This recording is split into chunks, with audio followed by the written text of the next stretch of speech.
මම ආයෙත් සාරාංශගත කරලා කියන ඔන්න අපි මේ කතා කරපු සම්පූර්ණ කතාවම ඊ타ත්ම කෙටියෙන් අපි අදට කතා කරේ LKS 8 ගිණුම් කරන ප්‍රමිතිය. මේ LKS 8 ගිණුම් කරන ප්‍රමිතියට අදාළව ගත්තාම අපි කාරණා තුනක් සම්බන්ධයෙන් ප්‍රධාන වශයෙන් කතා කරමු. මොනවද කාරණා තුන? LKS 8 අපි කතා කරනවා ගිණුම් කරන ප්‍රතිපත්ති, accounting policies, ගිණුම් කරන ඇස්තමේන්තු වෙනස් වීම, accounting changes in accounting estimates and වැරදි. මේ වැරදි කියලා තමයි ස්ටෑන්ඩඩ් එකේ තියෙන්නේ. නමුත් මේ වැරදි කියන errors කියන වචනේ තිබ්බට මේකේ meaning එක වෙන්නේ අදහස් වෙන්නේ අපි කියව පෙර කාලච්ඡේද වැරදි. එහෙම නැතු මේ අවුරුද්දේ වැරදි මේ අවුරුද්දේ හදන එක නෙවෙයි. අර වැරදි නිවැරදි කිරීම කියලා ඔයාලා ඉගෙන ගන්න දේ නෙවෙයි. පාඩම නෙවෙයි. මෙතන කතා කරන්නේ අපි මූල්‍ය ප්‍රකාශන හදලා ඉවර වුණාම වෙච්ච වැරදි. හරි. එහෙනම් ඊයේ පළවෙනි කාරණේ අර්ථය අපි කතා කරා ගිණුම් කරන ප්‍රතිපත්ති කියන්නේ මොනවද කියලා. ඒතර ගිණුම් කරන ප්‍රතිපත්ති කියලා කියේ අපි ඒක නිර්වචනය කරා මූල්‍ය ප්‍රකාශන පිළියෙල කරද්දී හරි මේ මූල්‍ය ප්‍රකාශන ඉදිරිපත් කරන මූල්‍ය ප්‍රකාශන පිළියෙල කිරීමේදී හරි ඉදිරිපත් කිරීමේදී හරි අපි භාවිතා කරන ලබන පදනම් රීති සම්ප්‍රදායන් රීතීන් සහ පරිචයන්. ඒකට කියන අපි basis convention rules and ඔය වගේ සෙට් එකක් තිබුණේ. ඒතර මෙන්න මේ සෙට් එක තමයි අපේ මූල්‍ය ප්‍රකාශන හදනකොට අපි පාවිච්චි කරන ගිණුම් කරන ප්‍රතිපත්ති වෙන්නේ. මූල්‍ය ප්‍රකාශන අපි හදනකොට හරි ඒවා ඉදිරිපත් කරනකොට හරි අපි භාවිතා කරපු පදනම් සම්ප්‍රදාය රීතීන් පරිචයන් වගේ දේවල් අපි ගිණුම් කරන ප්‍රතිපත්තිය. මම කිව්වා එක්කෙනෙක් වෙජිටේරියන් කියලා කියන තව කෙනෙක් නන් වෙජිටේරියන් වෙන්න පුළුවන්. එක්කෙනෙක් මස් මාළු කනවා තව එක්කෙනෙක් මස් මාළු කන්නේ නැහැ. ඒතර අපිට කියන්න බෑ. ඒක එයාගේ choice එක. අන්න ඒ වගේ එහෙනම් අපි කිව්වා ගිණුම් කරන ප්‍රමිතවලත් අපිට අවස්ථාව දීලා තියෙනවා කැමති ප්‍රතිපත්තියක් තෝරගන්න. උදාහරණ මොනවද කියේ මතකද? LKS 16 තියුණා revaluation model එකද cost model එකද? කියන්නේ පිරිවැය ආකෘතියද ප්‍රත්‍යාගන්න ආකෘතියද? ඊට පස්සේ LKS දෙක තොග ප්‍රමිතියේ තිබුණේ මොනවද?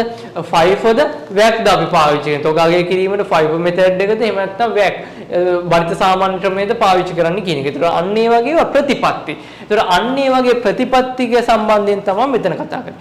එතකොට ඒ අර්ථය අපි කතා කරා ප්‍රතිපත්තිය තෝරා ගැනීමට අවශ්‍ය මඟ පෙන්වීම මේ ප්‍රමිතිය දෙනවා. ඒ අර්ථය අපි අත්‍තරම කාරණා හතරක් කතා කරා. ප්‍රමිතිය පළවෙනි එක මොකක්ද කිව්වේ අපි? ප්‍රමිතියක් තියෙනවා නම් ප්‍රමිතියේ තියෙන විදිහට කරන්න ඕන කිව්වා. ප්‍රමිතියක් ඒකටම කියලා විශේෂයෙන් ප්‍රමිතියක් නැත්තම් ඒහා සමාන ප්‍රමිතිවල තියෙන මොනවද කියලා බලන්න ඕන කිව්වා. ඒ දෙකේම ප්‍රමිතියේ සහ සමාන ප්‍රමිතියේ මොනවාමාරි මඟ පෙන්වීමක් නැති අවස්ථාවක ඔයාට සංකල්පනාත්මක රාමුවට ගිහිල්ලා බලන්න වෙනවා කිව්වා. ඊට පස්සේ අපි කතා කරා කළමනාකරුවන් අදාළ බව සහ විශ්වාසනීය බව ඇති වෙන විදිහට මේ ප්‍රමිත දියුණු කරන්න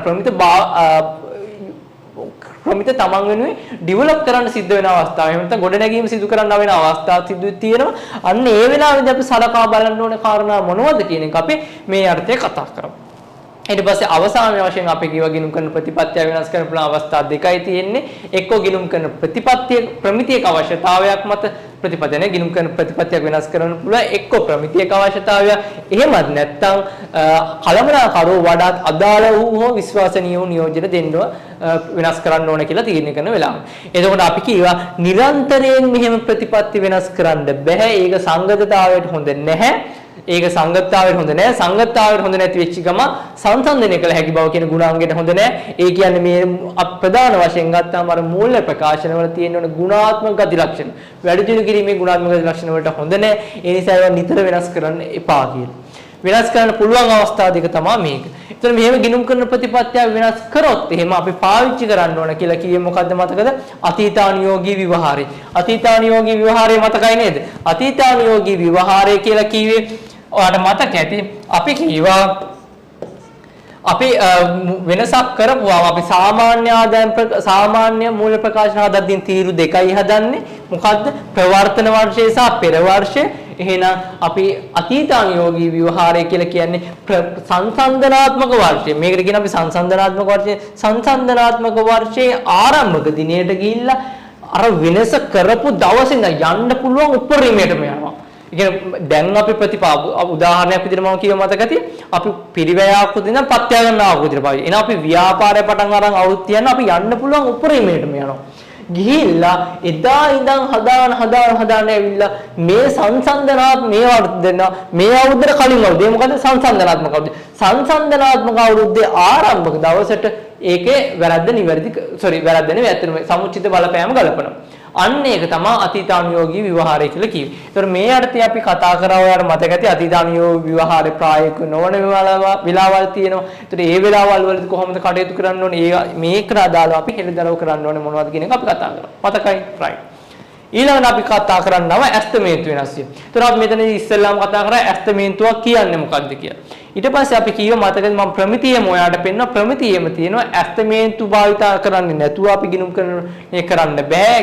ගිණුම් කරන්නේදී අනිවාර්ය අංශයක් තමයි ඇස්තමේන්තු කරන්න ඕන කියන එක. ඒතර වඩාත් විශ්වාසයුදායු තොරතුරු මත දත්ත මත අපි ඇස්තමේන්තු කරොත් ඒක අපේ අර මූල්‍ය ප්‍රකාශන වල තියෙන විශ්වාසනීය බවට හානියක් නෙවෙයි ඇස්තමේන්තු භාවිතා කරන කියන කතා කරා. ඒක කොහෙද තියෙන්නේ? ඒක accounting standard එකෙම තියෙනවා කියන එක අපි කතා කරා. මම ඔයාලට accounting standard එකේ මෙතන accounting standard එකේ පෙන්නුවත් එක දැන් නම් එක නෑ මෙතන. හරි.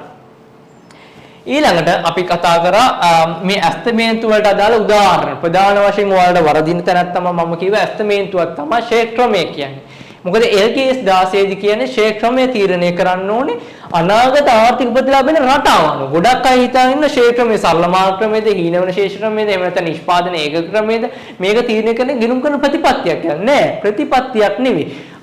LKS 16 කියන්නේ අනාගත ආර්ථික ප්‍රතිලාභෙන රටාව අනුව ෂෙයා ක්‍රමය තීරණය කරන්න කියන්නේ. දැන් අනාගත ආර්ථික ප්‍රතිලාභ සමාන වෙනවා නම් අපි සමානව ෂෙයා කරන්න ඕනේ සරල මාර්ග ක්‍රමයේ.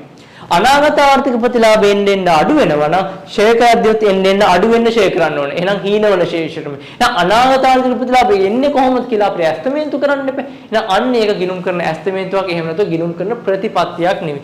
ඒ වගේ අපි ටිකක් විවාදාත්මක ඇස්තමේන්තු වල උදාහරණ කීපයක්ම සාකච්ඡා කරා. අපි සාම ප්‍රමිතියේ තියෙන උදාහරණ ටිකක් ඔයාලට පෙන්නුවා. එතකොට එතනදී මම කියවා අපි ඇස්තමේන්තු වෙනස් වීමක් වුණොත් ඒකට අපි පාවිච්චි කරන්න ඕනේ අනාගත යානුයෝගී විවහාරය retrospective application prospective application එක. එතකොට මේකෙදී අපි අනාගතේ එහෙනම් මේකෙදි කරන්නේ අරකෙදි වගේ අතීතයට යන්නේ ඇස්තමේන්තු වෙනස් වුණා නම් මේ මොහොතේදී ඒ ඇස්තමේන්තු වෙනස් වුණු මූල්‍ය වර්ෂයේදී සහ ඉදිරියට බලපෑම් වෙන පරිදි තමයි නිවැරදි කරන්නේ. අර කලින් වැරද්දක් වුණා කලින් ප්‍රතිපත්තියක් වෙනස් කරා වගේ අතීතයට ගිහිල්ලා හදාගෙන ඉන්න අවශ්‍යතාවයක් නැහැ කියලා අපි එතනදී කතා කරා. මතකයිද? හරි. ඊට පස්සේ මොකද්ද අපි කතා කරා මේ ඇස්තමේන්තු වලට අදාළව කරන්න ඕනේ හෙළිදරව් කිරීම මොනවද කියලා. මොනවද ඇස්තමේන්තු වලට අදාළව කරන්න ඕනේ හෙළිදරව් කිරීම කිය ප්‍රධාන වශයෙන් ඇස්තමේන්තුව මොකද්ද ඒකෙන් මොකද්ද වෙනස් වුනේ ඒ ඇස්තමේන්තු වෙනස් වීම නිසා මූල්‍යමයන්ට වෙන බලපෑම මොකද්ද වර්තමානයන්ට වෙන බලපෑම මොකද්ද අනාගත වර්ෂවලදී වෙන බලපෑම මොකද්ද ඊට පස්සේ කිව්ව සමහර වෙලාවට මේ බලපෑම අපිට තක්සේරු කරන්න බැරි වෙන්න පුළුවන් බැරි වුණොත් ඒ බෑ කියලා අපි හෙළිදරව් කරන්න ඕනේ ප්‍රධාන වශයෙන්. ඒතර ඔන්න ප්‍රධාන හෙළිදරව් කිරීම ටික අපි කතා කරා. ඊට පස්සේ අපි කතා කරා පෙර කාලාච්ඡේද වැරදි වලට. පෙර කාලාච්ඡේද වැරදි කියන එකේදී අපි කතා කරා මේ කතා කරන්නේ මූල්‍ය ප්‍රකාශන හදලා නිකුත් කරාට පස්සෙත් හම්බ වෙනවා ගිය අවුරුද්දේ හරි අවුරුදු දෙකකට කලින් හරි අවුරුදු 3කට කලින් හරි පරණ වැරදි. අන්න ඒ වගේ වැරද්දක් හම්බුනොත් අපි කොහොමද ගන්න කියලා. ඒතර මේකෙදි මම කිව්වා අපිට රීස්ටේට් කරන්න වෙනවා ෆයිනෑන්ෂියල් ස්ටේට්මන්ට් නැවත ප්‍රකාශ කරන්න වෙනවා. එහෙනම් මේක හදන අපි ක්‍රමවේදයේ accounting standard එකේ කියන එක තමයි අතීතානුයෝගී නැවත ප්‍රකාශ කිරීම retrospective restatement කියන එක. මේකදී අපි කරන්නේ මොකද්ද කියලාත් මම ඔයාලට පෙන්නුවා. අපි කලින් අවුරුද්දට ගිහිල්ලා ඒකේ කොහොමද අපි report කරේ? හරිනම් කොහොමද report කරන්නේ? නිවැරදියගේ මොකද්ද? මේ අවුරුද්ද මොකද්ද කියලා අපි කතා කරා මෙතන. මතකයි නේද? මොනවා කියලා කිව්වේ? මේ අවුරුද්ද දානවා ගිය අවුරුද්ද දාද්දි ගිය අවුරුද්දේ වැරද්දක් වුණා නම් අපේ ගිය අවුරුද්ද අපි කොහොමද ඇත්තටම වාර්තා කරේ? as reported කියලා පෙන්නනවා. ඒක වැරදුනේ ඒක නිවැරදි කරලා රීස්ටේට් කරලා නැවත ප්‍රකාශ කරපු වගේ කීයද? ඒ අනුව මේ අවුරුද්දගේ කීයද? මෙන්න මේ විදිහට මේ ටික හෙළිදරව් කරන්න ඕන කියන කාරණේ අපි කතා කළා. මෙතන අපි ටියුට් එකේ සාරාංශයක් කතා කරා. හරි නේද? එහෙනම් ඔය කොටසෙන් අපිට මේ LKS 8 කියන පොඩි ප්‍රමිතියක් හැබැයි අපිට ඉගෙන ගන්න ගොඩක් දේවල් තිබ්බා. අපි ගොඩක් වැදගත් දේවල් සාකච්ඡා කරා. මේ ටික හොඳට මතක තියාගන්න. හරි නේද? right. එහෙනම් අපි ඊළඟ දවසේ වෙනත් තවත් accounting standard එකක් කතා කරමු.